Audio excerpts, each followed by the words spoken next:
Here are the parts of a microscope. The eyepiece, which is a lens that magnifies 10 times. This is the revolving nose piece, with right here that turns. That has the objective lenses. That's the low power, it's the red one, magnifies 4 times. Yellow is medium, it magnifies 10 times.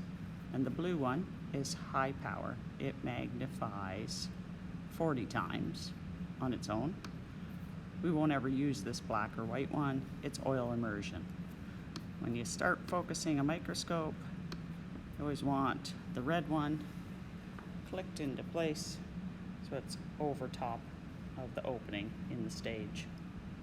The stage moves up and down with the adjustment knobs. Here it moves a lot with the coarse adjustment knob, and the fine adjustment knob makes the stage move ever so slightly, fine focusing.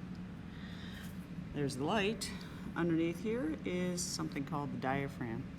There's a little lever here, if I can find it. There it is.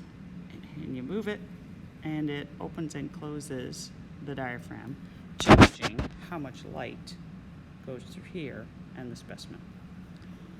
There's the on-off switch. I turn it on.